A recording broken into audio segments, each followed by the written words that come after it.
Welcome back to Mattress Money Investing. What I wanted to share today is my first ground floor loss after a default. They went to foreclose, and before they could finish foreclosing, the person sold the home, and the net to ground floor was about $550, a 75.5% recovery, so a 25% loss on this particular investment. Here we have the defaults and loss tab within Groundfloor. We can see I've had 5 projects that went full cycle that resulted in default. The overall loss was 4.85%. I've lost almost $26. On the letter that I just received, I actually lost $55 across 2 loans. However, I have 2 projects, full cycle, that went into default where we got all of our principal back and a few pennies of interest. And then there were 2 projects that went through default but actually ended up returning both the principal and full interest. So if we net all those out, it's a relatively small loss. And then what we want to do is compare those with the other projects that have gone full cycle. So if we do that, we see that most projects actually enter the extended phase. That means that the borrower needed to have extra time to finish the project. So it sounds like ground floor borrowers tend to underestimate the amount of time that they need to finish their fix and flips and get those sold. However, for those, I still received over 11.5%. Keep in mind on the repayments here, this has been over 12 months. This is all of the projects that have gone full cycle for me in this account. And so this $11,000, I did not invest $11,000. This is more like $5,000 to $6,000 that probably went 2 full cycles. Performed means they closed on time. They repaid on time.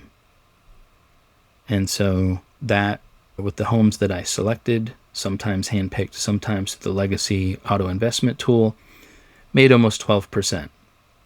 And then finally, the default comes from the prior tab. And so what was the overall?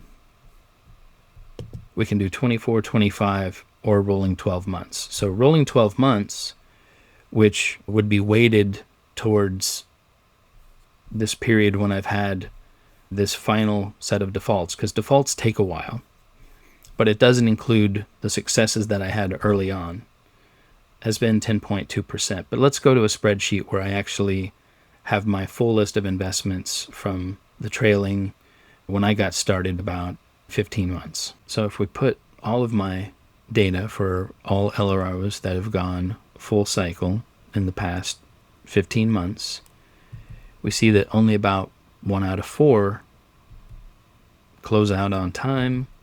About 3 out of 4, the borrower needs additional time. But even when they need additional time, the homes that I selected made a pretty good rate. So 12% on the full cycle, 11.5% on the extended. Again, this is influenced by the homes that were selected by me, not necessarily the rate that you might expect. And then here's the default. It was only 1.5%, ended up closing out in default. This is again the ones that ended full cycle. If we weight that by the amount of money put in, we can calculate that overall I made a little over 11% on these LRO investments. Not bad. I like that. The challenge is you have a loss of liquidity for, on average, 1 year of your money. So if you turn off reinvestment, you're going to have to wait perhaps 1 year to get most of your money back from the loans that perform and extend. And then for the default, who knows, could be 12 months, could be 24 months. So keep that in mind when you invest in LROs.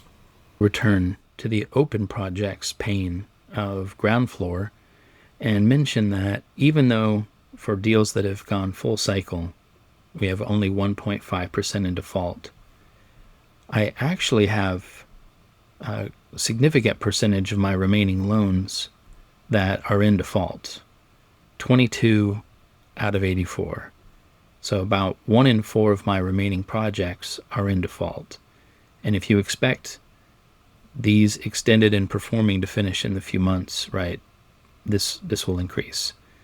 So at the end of the day, that 1.4% is going to get pushed up once these projects that are in default close out.